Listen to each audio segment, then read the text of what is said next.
Welcome to the review session for Exam 3 for Microcontrollers.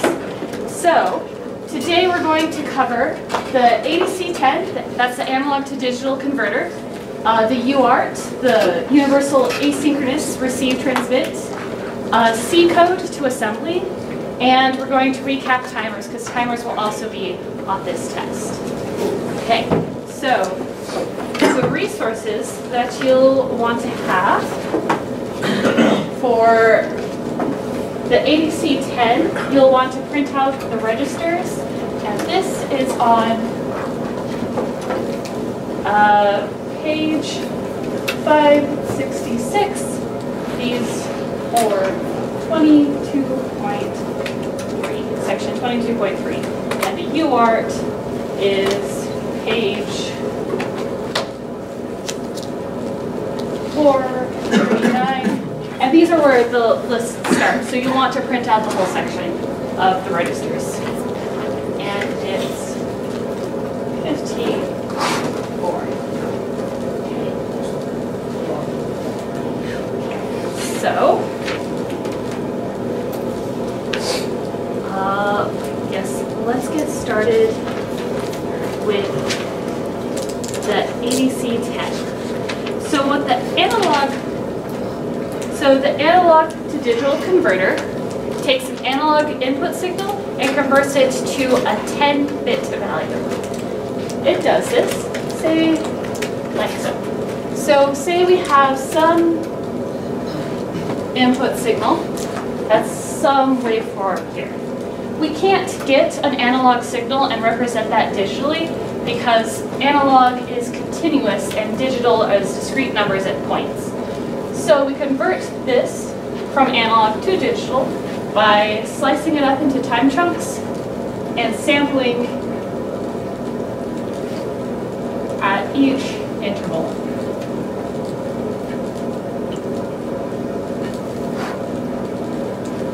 Like that.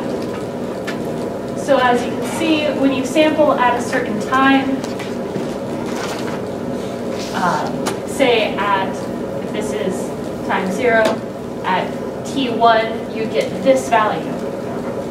But you need to know, like, say that this is an input voltage, this analog signal. You need to know, like, what that means inside your computer. So what you do is you have 10 bits of resolution. That means that you can describe these numbers to 10 bits of accuracy. How you do this is you first decide what your maximum voltage is of this signal. So say, for example, that it's 1.5 volts is your max here. And we want to capture this value, and we have 10 bits to do that. So we can sort of get this value by setting this value of all ones, 7, 8, 9, 10. We're going to say if on our ADC10, if we receive all ones, then we're going to say that that's the highest possible value. So max voltage. And if we receive, or if we read all zeros,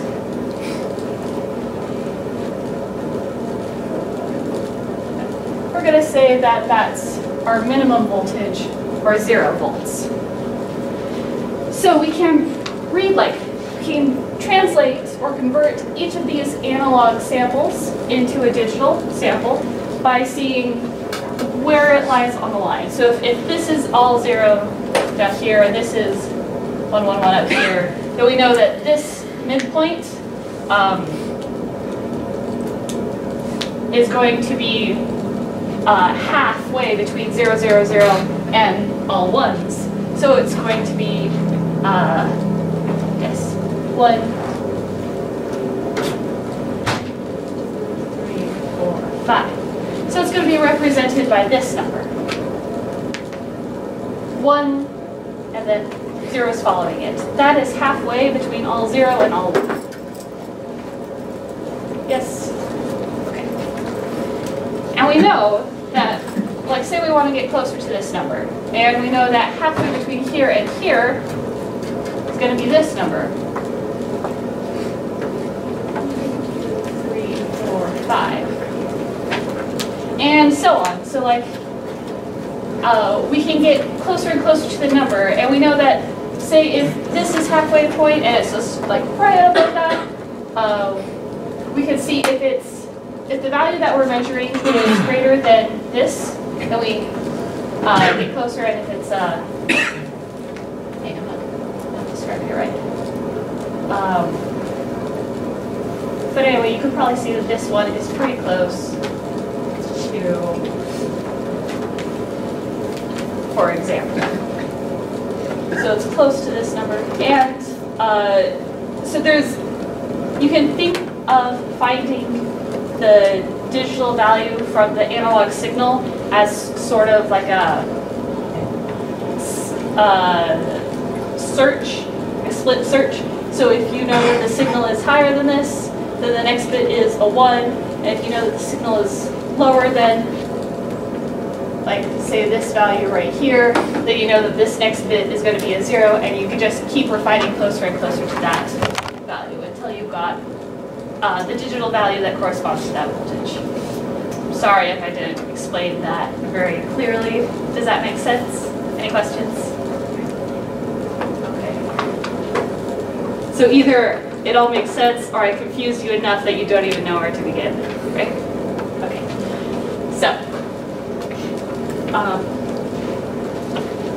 So once you have this value, you can't just have it at the next tick in time. It takes some time to figure out what this value is, and it takes some time to put that into a register.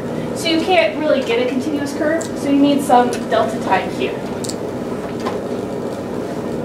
And the time in between these samples is called the sample hold time.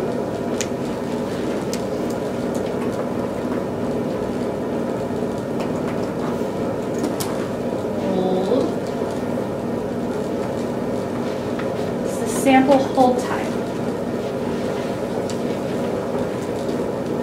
And so it usually takes this amount of time to read samples. So that's not too much of a problem. But when considering the value for your sample hold time, you should also consider the shape of the analog signal that you're trying to measure.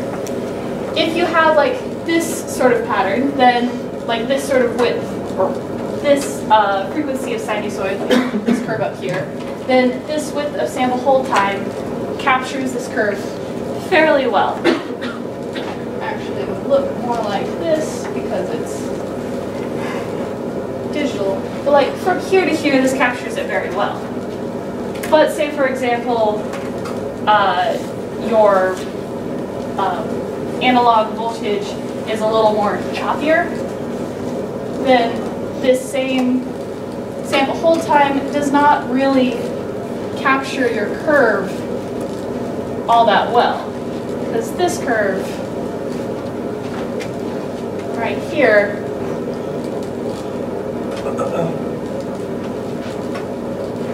doesn't quite look the same as this curve right here, what your analog signal is doing. So in this case, we would need a tighter or a smaller sample hold time because your signal has a higher frequency, and so you need a higher frequency of sampling. Do you guys cover the Nyquist sampling rate in microcontrollers? Yeah, where you need 2 samples per whatever. It's the most precise, yeah. And also the... So whatever your highest frequency is, so if your frequency was this high, then you would need a sampling rate twice that frequency.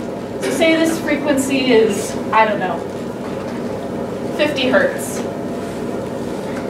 Then you would need a sampling rate of twice that. So you'd need to sample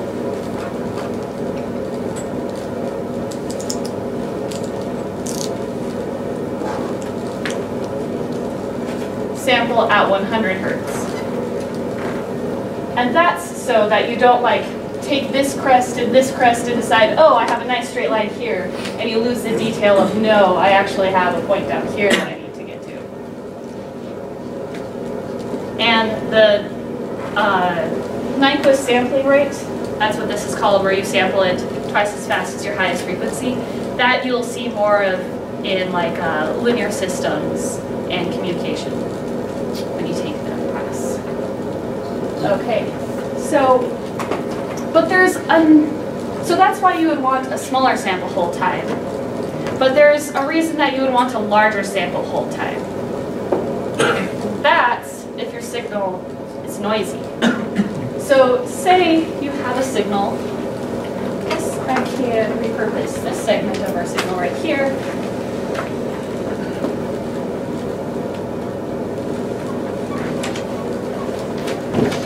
And say I have a waveform that kind of looks like this. And these jitters are just noise. I don't want to record that. So if I have like a really tight sample hold time, then I have a lot of junk data. I have a lot of information that isn't really reflective. Because I could get at like this peak right here, and then this peak, and then this peak, and then this peak, and this peak. I'll use a different color. This one. That's actually pretty good. So if I have my sample hold time too tight, then I get a lot of noise. And it doesn't quite reflect my signal. So you don't want your sample time too small, or else you'll pick up noise instead of signal. And how the analog to digital converter fixes this noise is it will usually take the average over this period. So say I took from this section to this section, instead of deciding that it's right here, it would probably take, it would take the average of this voltage that it receives in this time segment, right here. Okay. So that's a little bit of like the mechanics and the concepts behind what's going on in the analog to digital converter. Is there any questions about that before I get to the registers? Okay. So, see it like that? That's the basic. But there are a few things. Okay. So now we want to control this, because it's nice that this exists, but we want to use it in our program and use it with our microcontrollers. So, our we have a couple of registers. I think I can move away from here. The first register of interest to us is the ADC10 control register 0. So this is the ADC10. Can you guys see this? Okay. ADC10 CTL0. And this looks like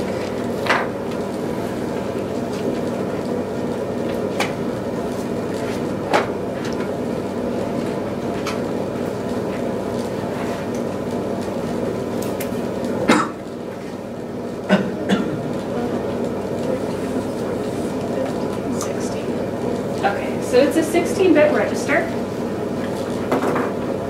These first 3 bits, actually I'll just use green, black isn't showing up very well.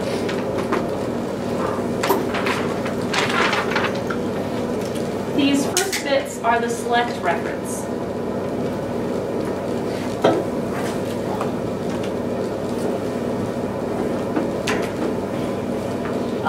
And so that means like when you have 0, 0, 0 in this place, you are setting the voltage reference to the max voltage of your microcontroller, or you can set it to V ref. So this would mean that VR plus reference voltage. No, not reference voltage.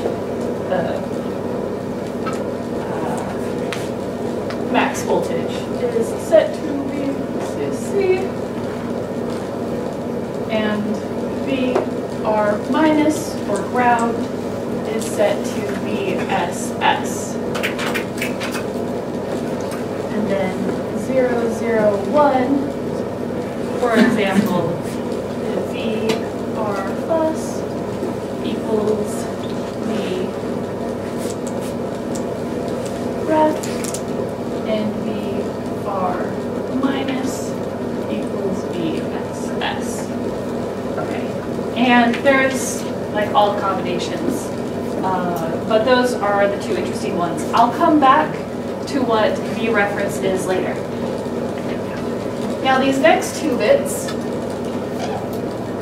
are the sample hold time.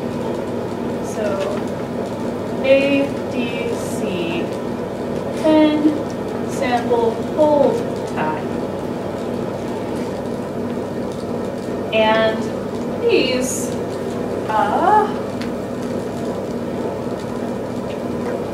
like 0, 0 equals 4 times clock, 0, 1 equals 8 times the clock,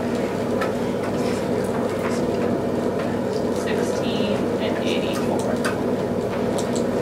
So as you can see, oops, 64.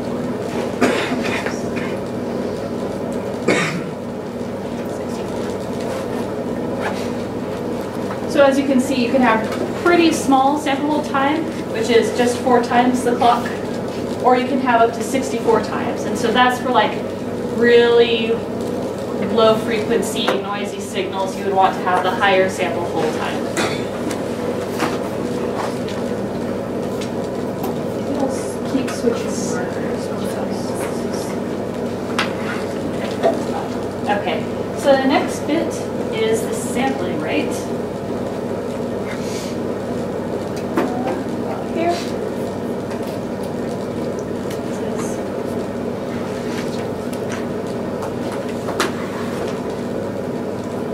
Sampling rate, and that just selects the reference buffer capacity. And this next one is actually at this one. I'll keep doing more characters. And this one is the reference output. What was bit 6?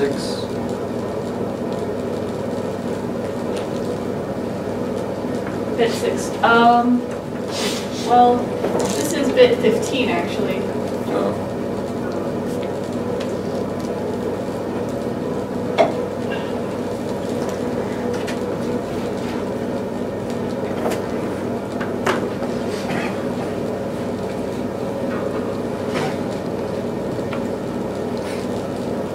Okay.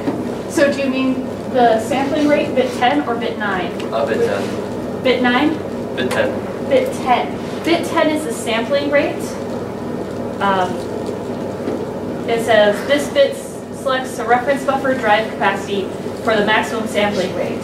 Setting ADC10 SR reduces current consumption of the reference buffer. It pretty much just says like how much buffer you're going to set aside for the ADC10. This one's reference output. 0 is off, 1 is on. And this is also tied in to this voltage reference.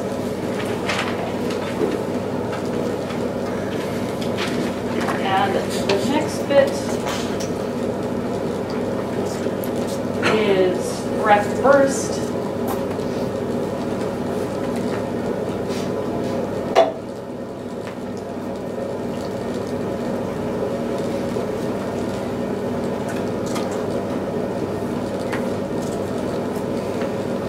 And that's saying if you want the buffer on continuously or the buffer only on during sample and conversion. And then this next one, back to reading.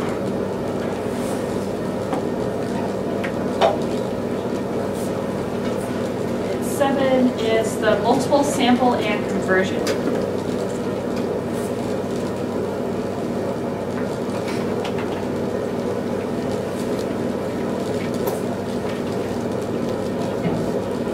And pretty much either on or off. And that's more of an advanced thing, so you probably won't use it.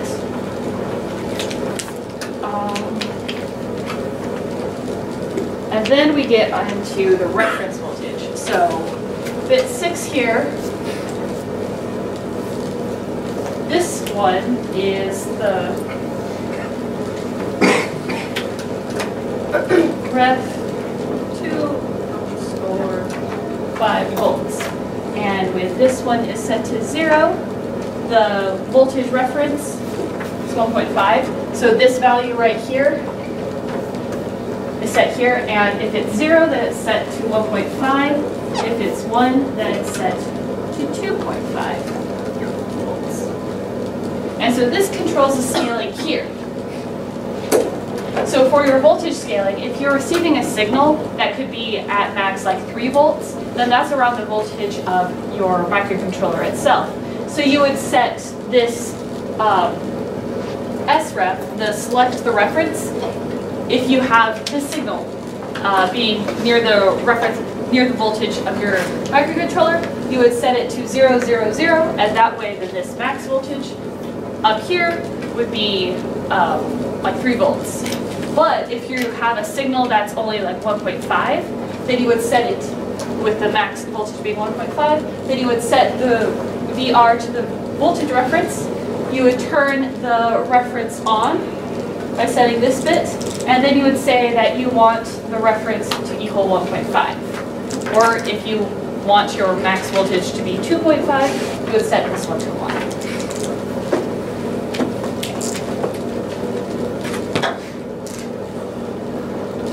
And you also need bit 5, which is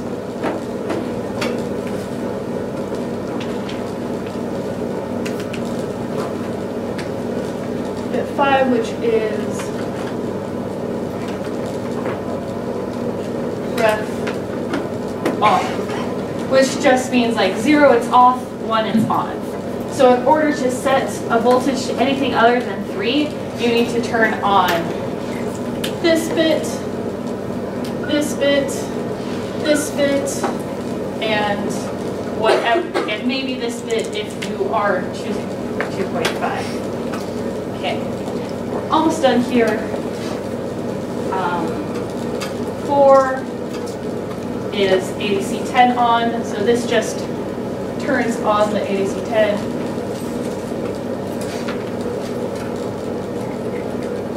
The analog to digital converter. And then bit 3 is the interrupt enable.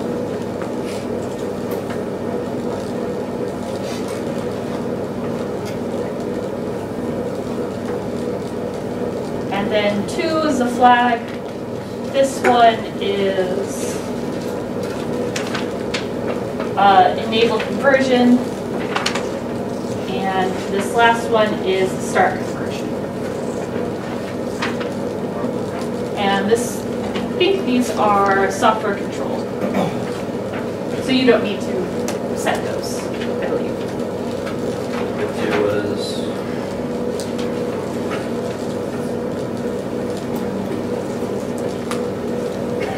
Okay. All right. And now I'm going to get rid of my waveform over here to explain the next register that is important, because it takes more than what 16 bits can do to specify all the setups for the register.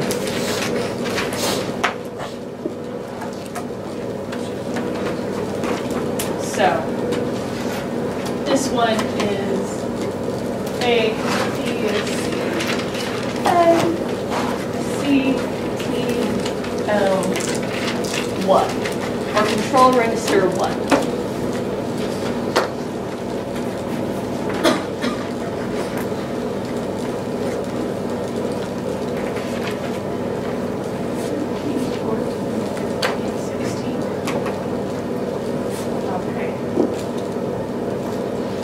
So we have the first 4 bits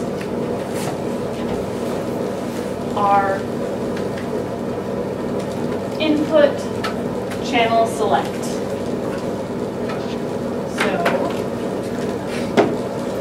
this is where you say where you want the ADC or the analog signal to come in. These first from 0, 0, 0, 0 to 0, 1, 1, 1 are all different input channels from A0 to A7, and these correspond to the pins on your microcontroller. So if you have like an external thing that is producing like some voltage signal and you want to put it into the ADC10, then you would hook it up to one of the input pins and select the input channel to be here. So that way you can receive information from outside the microcontroller. And then there's a few others, like it, B, B,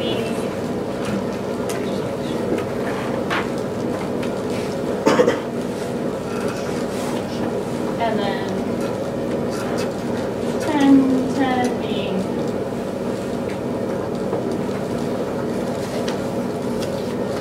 relevant to your last project.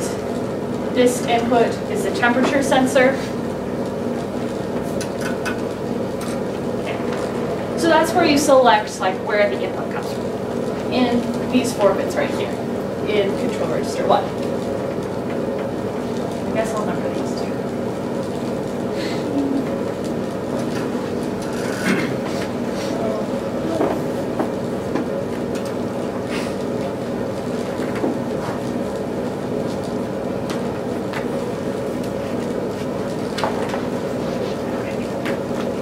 These next 3, or 2,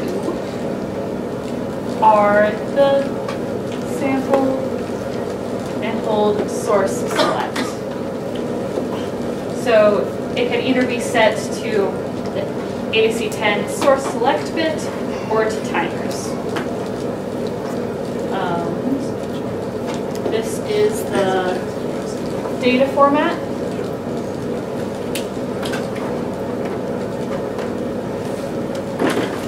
Which is either binary or 2's complement. So if you wanted to have negative numbers.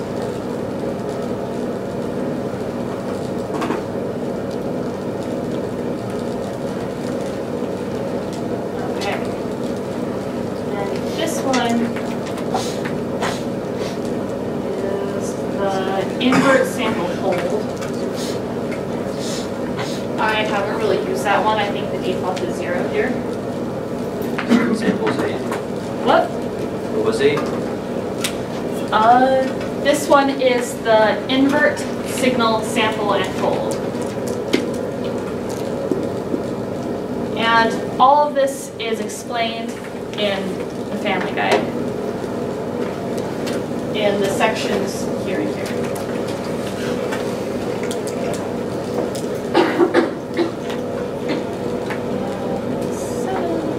5 is the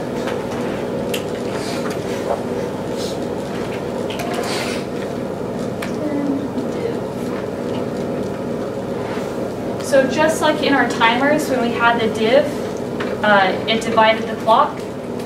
Here, these 3 bits are the ADC10 clock divider.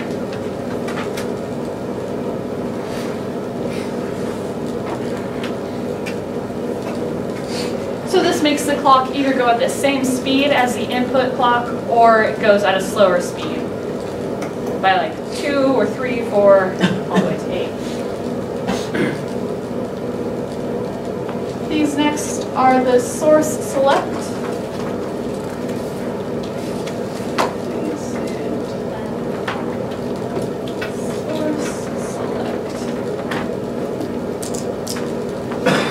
And that's say whether you want, what you want the clock to be. So,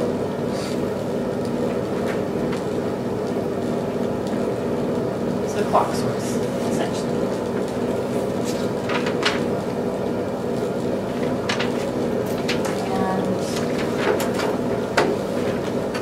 then we have 2 bits of the node select.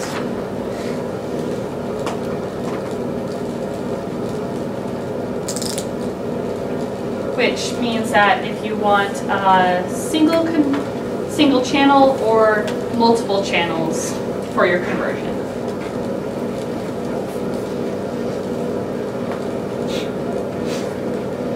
And then you have the busy bit.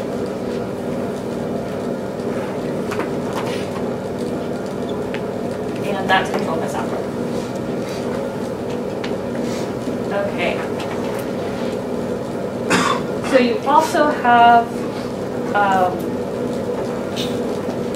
1 register for the enable input. And then you have a couple of registers that control like the actual conversion and data transfer, and start register for data transfer. Okay, but these 2 registers are the important ones to look at. So let's have an example here. So say I have this line of code right here.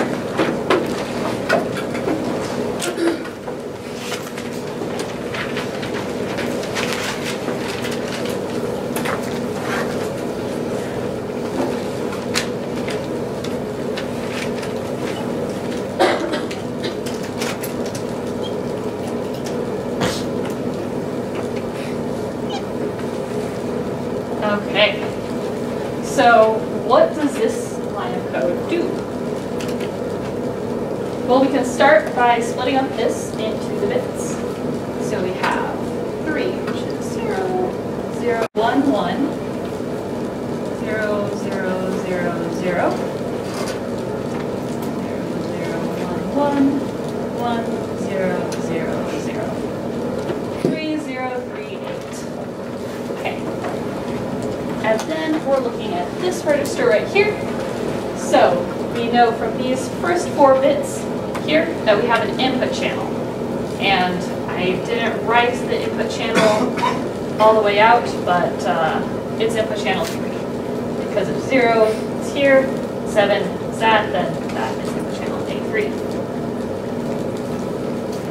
So that means we're going to use pin 3 as our input. Then this, these 2 bits are and that's default, and these are default 0, so we don't need to worry about those. And then these next 3 are the clock divider. Clock divider. And we know, because 0, 0, 1 in this clock divider here, if we look at our table,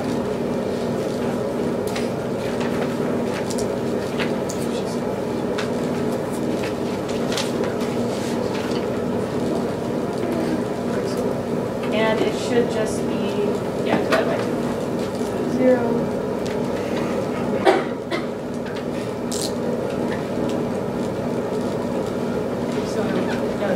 By 2, it's not a 12, that is a divider. And that's not a modulus, that's a divider. And then for our next bit, 1, 1, and that is our select. And so 1, 1 corresponds to sub main clock select. And then these last 3 bits down here. And that's why it's important to have these printed out, because there is absolutely no way that you'll remember what each of these split up into. But it's great, because it's on the notes. Yes? So how do we know the default value? The default value, it's going to be 0. So he won't ask you what the default value is. He'll do something like this.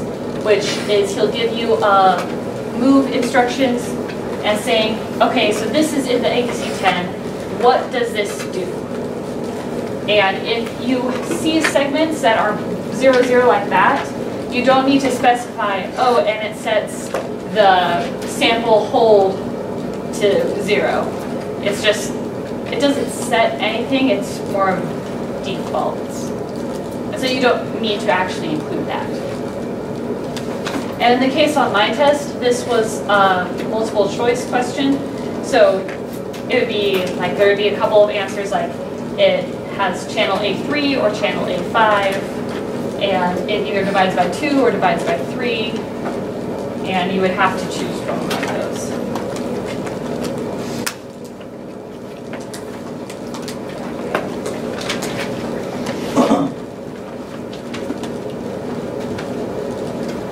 I think that covers it. Would you like to do another one, or do you think you got that? Yes. For the control 0, the first one, the default is 001 though, right? Because on the homework I think that was Where? What bits? 15, 14, 13. 001? Yeah. Yes, in a way, default. Well, the default is actually going to be not using a reference voltage.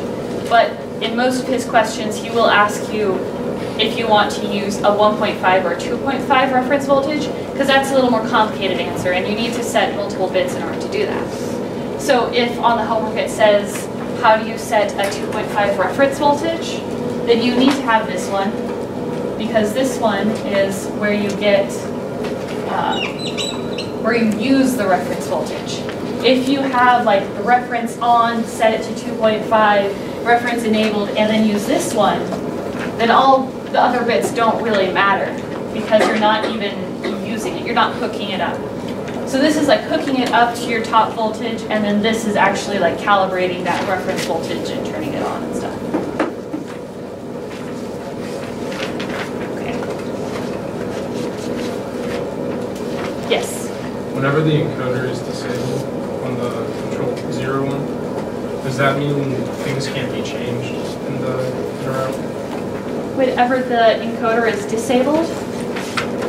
I saw one question like that. It was like, there were several options, and then the right answer was something along the lines of, you can't do anything because the encoder bit's disabled. Yes. So if you notice on your printouts that you should have for the test, there are some bits that are grayed out, and the grayed out ones can be modified only when I think that's, yeah. Okay, so the white ones are imperative, they're a specific way? Yes. Okay. Does this make sense? Would you like another example of choosing values in the control register 1? No, let's move on. Okay. Any other questions about the ADC 10? All right, let's move on to the UART.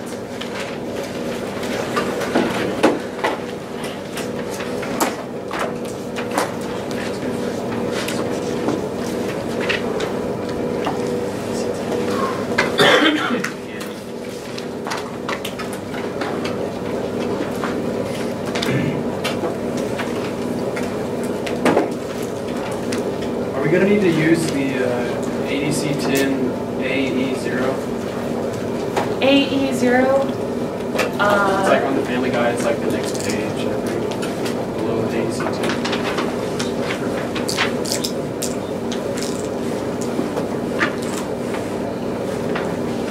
So one of these homework problems. AE0, that'd be the analog enable. Yes, so the enable bits means that, yeah, so this register, the AE0, is actually another register you have to use in order to tie the physical pin to the input channel. So remember in our control register 0, where we had like the input channels A0 through A7, that's just saying that I want the input channel to be hooked up here. Then this register, the analog enable control register 0, it's just an 8-bit register, and you would put ones wherever you want the actual pins or the input channel. And that's actually connecting the physical pins to the input channel, so then the input channel can be fed into the ADC10. It's a little redundant, I think, but that's how it's set up. Do you have a question?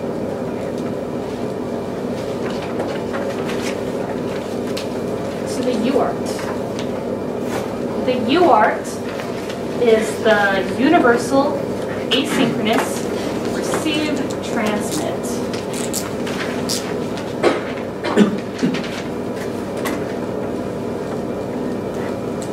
Okay. I guess let's go into the theory behind the UART a little bit. So there are two types of communication. Serial communication, or not serial, synchronous communication and asynchronous communication. So synchronous communication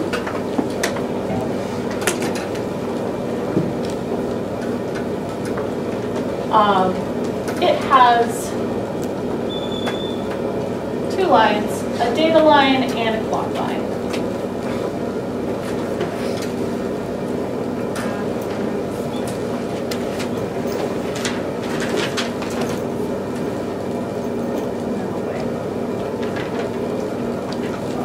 No, so the asynchronous has a clock line.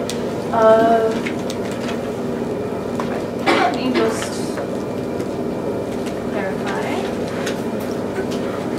It has been a while since I've been in this class.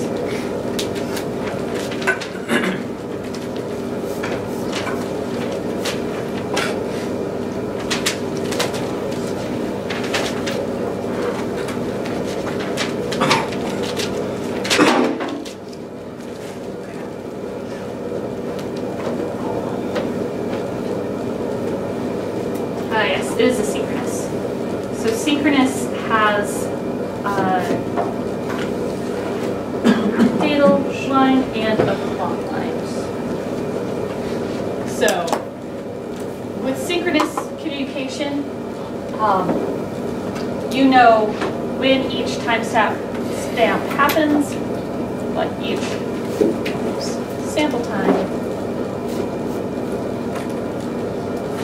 It's actually probably just going to be on the falling edge.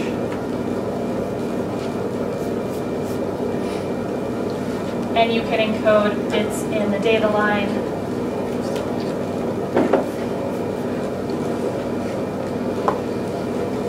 Make sure that I have it right. It's not going to look like that. It's going to look like pulses, not square wave.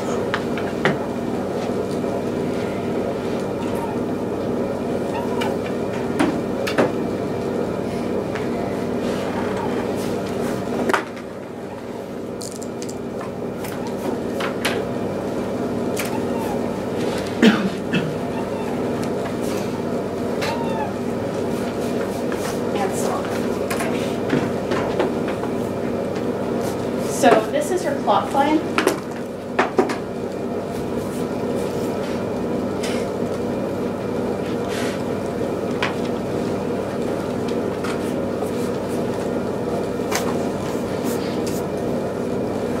And so you know at every pulse we're going to make a measurement.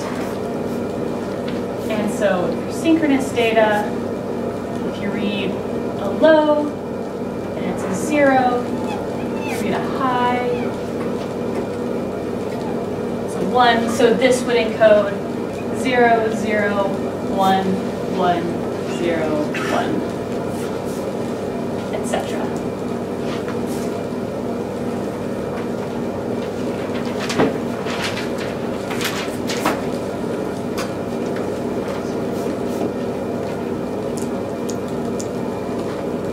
And so one synchronous communication method that you might find later called SPY. I've used it in Project Lab before, but I don't think you'll have to cover it in this class. So, contrast synchronous communication with asynchronous communication.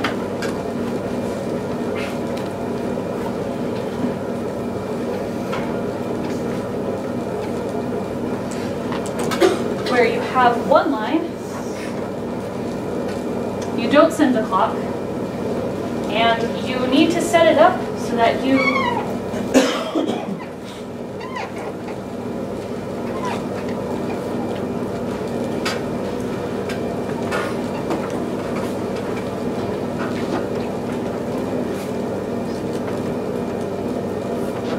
that should be all right. So with asynchronous communication, you don't have the luxury of having a clock signal, or because you want to save pins or something. So in order for the receiver and the transmitter in order for the receiver to get the data that the transmitter transmits, you need to have the same baud rate.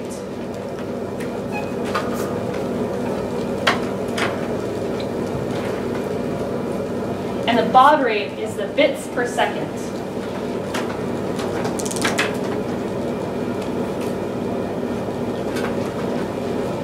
So standard baud rates are 9,600, 11,000, something like that. Is this too low? No. Okay. So what the baud rate does is it tells you how wide the sample should be. Instead of having a clock, the receiver, once it receives this square wave, is like, okay, here's my start bit, so I know that this is beginning. So I know that I'm beginning my my signal here with this low start bit. And so I know that each one after a certain amount of time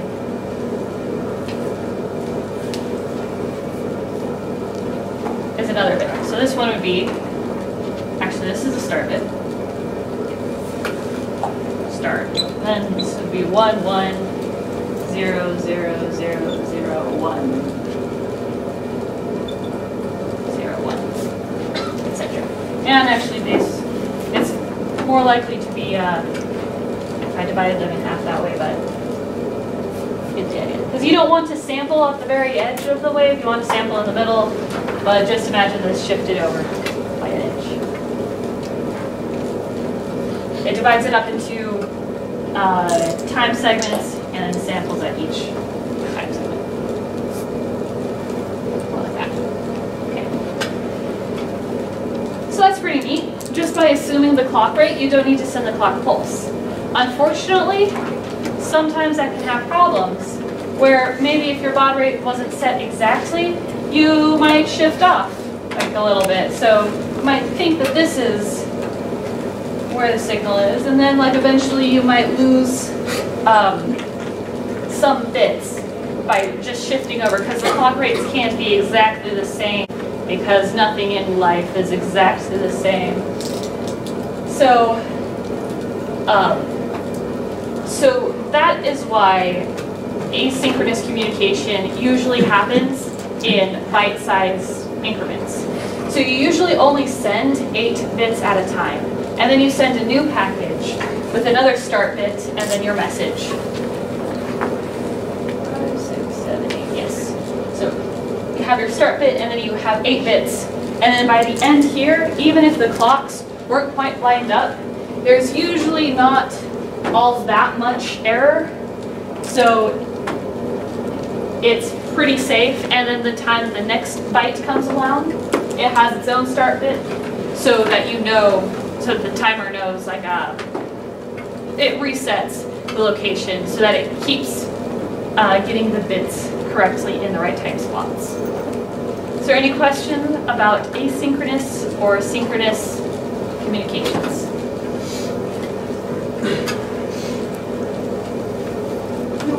Okay. So, the UART is the universal asynchronous receive transmit for the USCI. So there is a module on the microcontroller called the USCI, and there is a mode called the UART mode, and that is the mode that we will be using.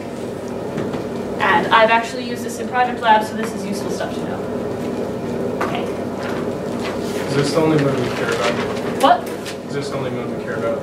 Yes, UART mode. That's just so that you know there are other modes, like if you hate yourself and want to use I2C, then you can look into the other modes for UART.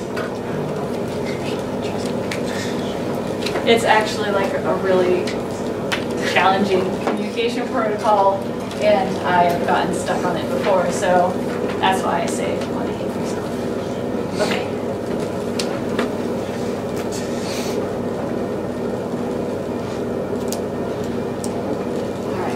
So there are a few registers that you have to know in order to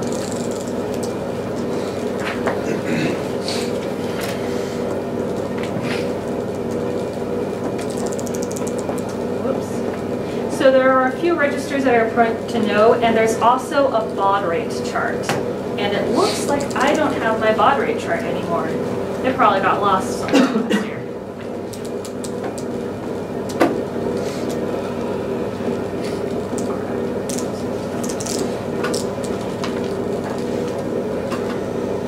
Oh no, I'm sorry.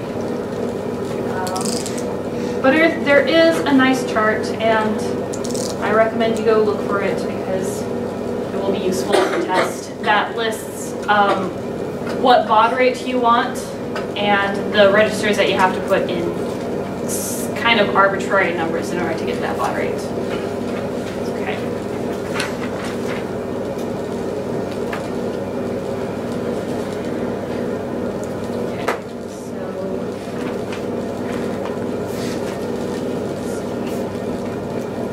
This one question on baud rate. Okay. I have a couple of versions of the test, and I want to make sure that I'm covering questions I could.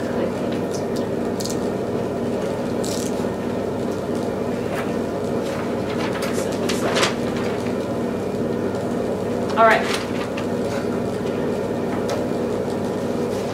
So there is.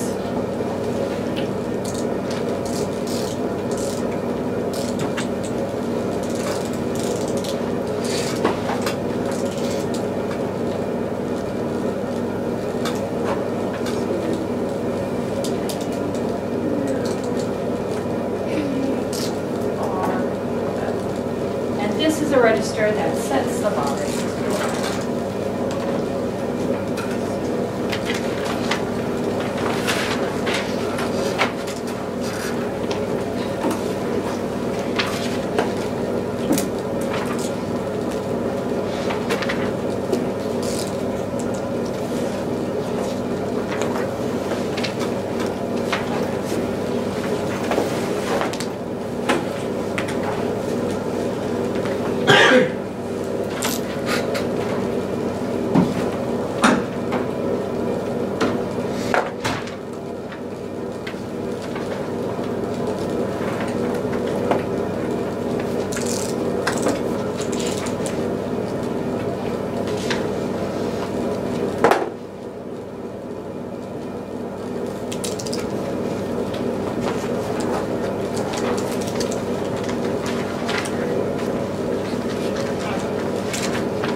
Then you also have your other control registers.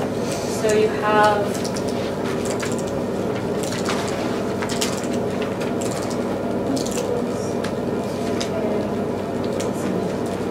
this X is either a 0 or a 1. C, T, O, which is the control register 0. And this one is 8 bits. Where this one enables parity. And what parity does is it takes your 8 bits, and instead it only transmits 7, and it uses the last bit as a parity checker bit, which means that it will be a 1 if there's like odd numbers and a 0 if there's even numbers, and that's a way that you can detect if there was an error in transmission. So if your data was transmitted and you had a parity bit enabled, then that would mean that you would be able to see if there were errors from what you sent to what you received. And then you could request the signal sent again, and so you could have higher fidelity data.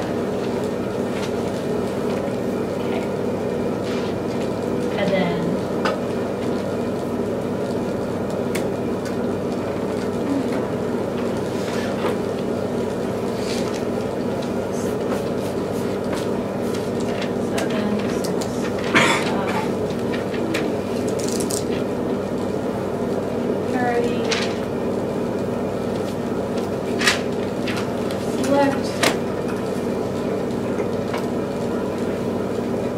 even parity, most significant bit, which is either least significant bit or most significant bit first, and that's because some devices that you be using the UART bit want to transmit the most significant bit first, and some want to transmit the least significant bit first. So you have this bit right here to decide whether it's 0 or a 1. That's just something that you would have to look up your device's data sheet for to see what like your external device needs if you're plugging it into. This one controls whether you have 8-bit data or 7-bit data. It has for use with parity if you want 7-bit data.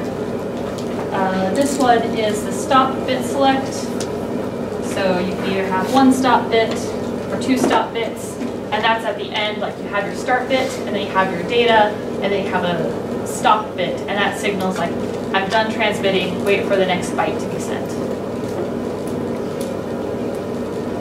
Then the important two right here are the modes. So you want 0, 0 to be UART mode, because this selects which mode the USCI is in. So if you want like multiprocessor or with automatic bit rate detection or other transmission, then you would set this to something else. But for our purposes, we're going to have it set to 0, 0 to use the UART. And then this one is asynchronous or synchronous mode enable. We're going to leave it at 0, so because we're using asynchronous transmission. But that's just because this register can also be used to control something else. And our control register 1, this one right over here,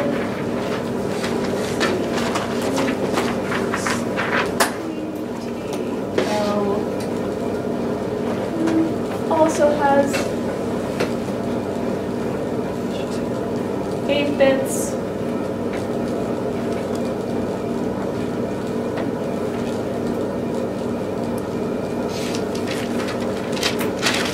These two select which clock. For us, we probably use 1, 0, which is sub-main clock.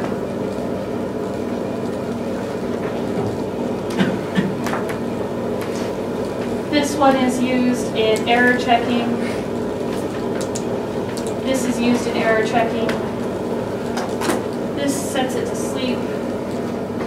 Transmit address, transmits break, software reset enable. So pretty much in this control register, the only thing that you really care about are these 2 bits.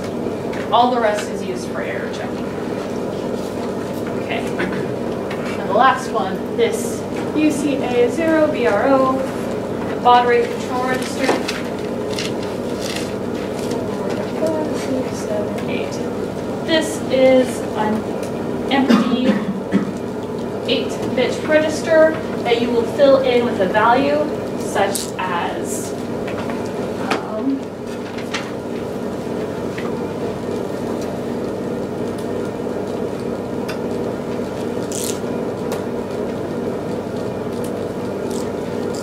just like our broad decimal number.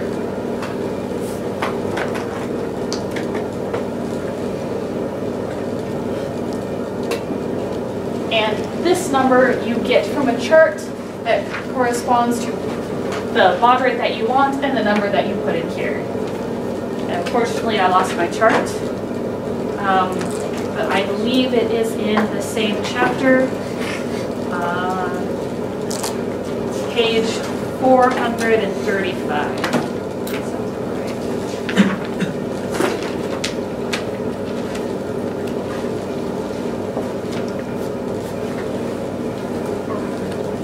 Nope, it is. Yeah, 435. I don't have it printed out, but I have the number written in my notes. Is that out of the section of what you put there? Yeah.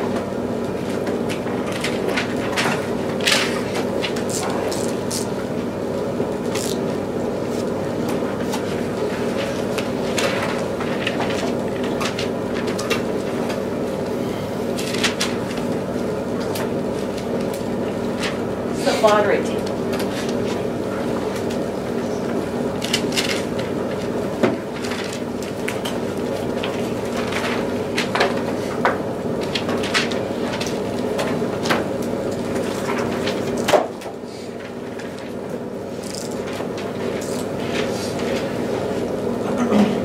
Okay. All right. That's pretty much what you have to know. The versions of the tests that I have do not go into the UART all that much.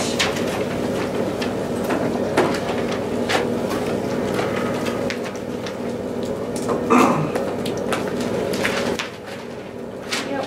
So as long as you have that baud rate table, you'll be able to answer the questions on the test, provided that the questions for this semester are the same as the 3 semesters that I have tests for, or similar enough. Okay, so I guess we can move on to C, or timers. Timers is pretty much like the same sort of look at the registers. Does anyone have any questions on timers? Because I went over those on the last review. Yes. Question about this. What does the zero say? What does the 0 say? Sync or async. Ah.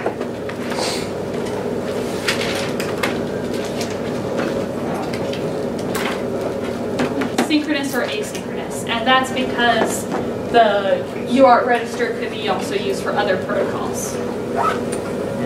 But UART is the async. Yes? I don't know if you already said it, when you move the 208 to the, yeah. This register? What is that doing exactly? Is that So determining your this- baud rate? Yes, this is setting the baud rate. What is that set to? It's an arcade number used by the internal stuff in order to set it to the right baud rate. It's all explained in the table on page 435. I really hope it's on page 435. It is. Okay.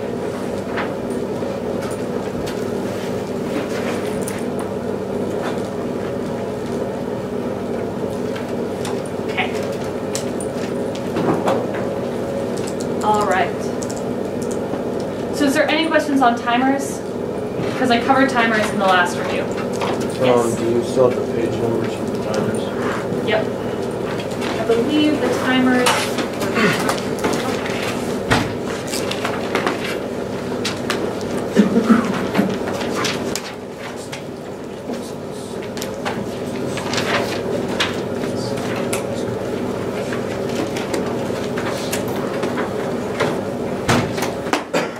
Oh, no, okay. So for the timers, it's page 377, and that is section 12.3. Give us a general rundown of what to expect of this test with timers. Can you give us a general rundown of what to expect of this test with timers? Yeah, so on the test that I have, it doesn't actually have timers, but apparently he was slower this semester, so, or got delayed a day. So I can look on a previous test, and for timers, it has things like move this value into a register, what does this actually do? And so then you would have to find out, it selects submain clock, it puts it in up mode, it divides it by 4, so stuff like that. So if you have the registers printed out, then that stuff's pretty easy. There's also math questions saying, I want a 1 millisecond long timer. What would I have to put in these registers? And in that case, you would say, well, assuming that the submain clock starts at 1 megahertz, I'd have to divide it by this much and put this value into the counting register so that you can have a certain amount of time and then count it that many ticks in order to get a 1 millisecond interrupt. Yes? Actually, I got a question like that on the last test that we had. Yeah. Test 2. Yeah. So I don't know if it'll be on this one still or... He said he like reserved the right to give one since he didn't really give them on like every test. Yes, some Because the versions. last test, some versions didn't have timers. Okay. So you might get more questions like that. So all that information is just on page 377. Yeah. So collaborate with someone and like someone else in the class who's gotten a test like that and see what those questions are like. Because it's most likely going to be the same type of question. Okay. So moving on to C code.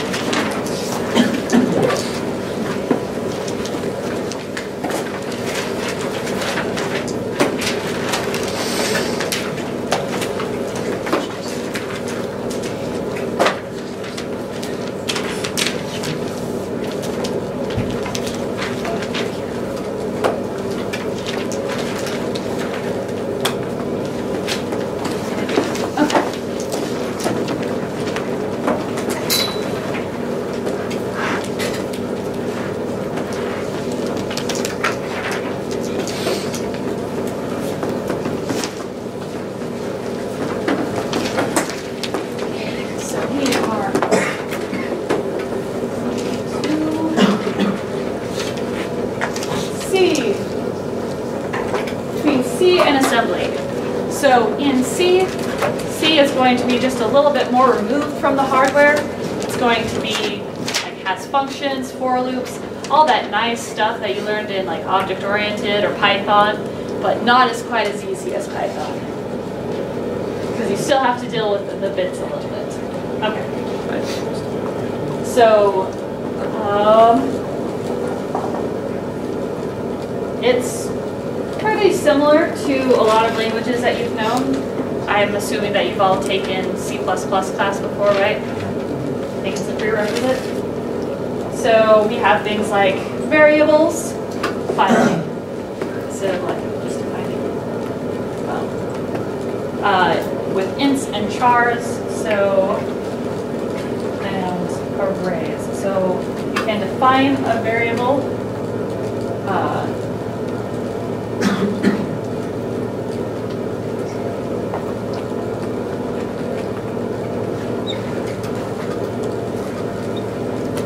Like that, or int var b, like that, or if you want an array,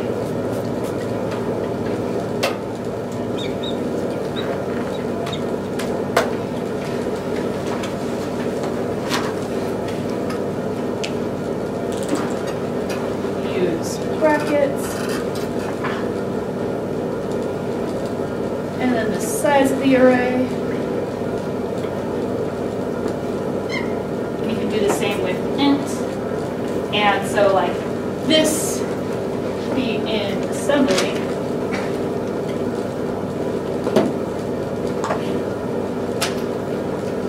This would be the same as like var A, find byte 0, var b, define word 0. And I know that in assembly that you're supposed to define words before bytes, but that's just how it came out. Or here, my array, byte 10. you would make variables in C and the equivalent in assembly. And of course, instead of moving like a number into a variable in C, you can just say, sparklers now,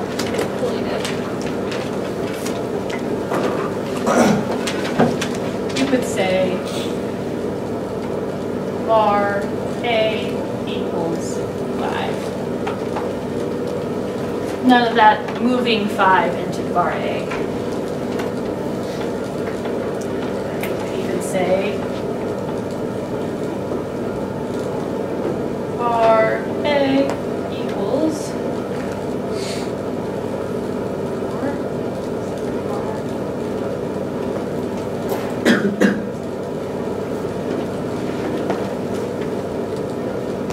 or var B equals var A plus 10. See, it's nice normal stuff that you recognize from other programming languages. But then C gets into the bitwise stuff, which you don't see very often in other languages, although you do still see. So we have our bitwise.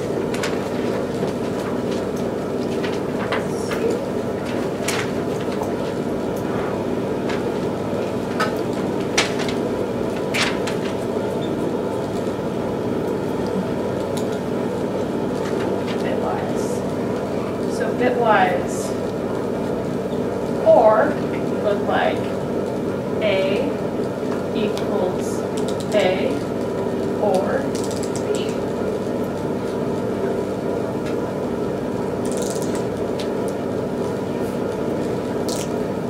Or if you want it short, A pipe equals B, or bitwise or. And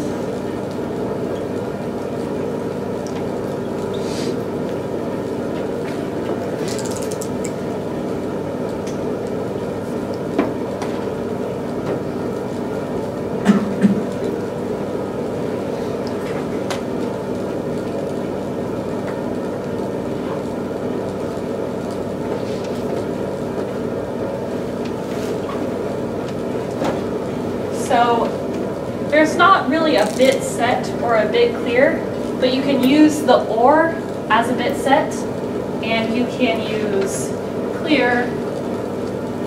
I'll write it here. Clear in C.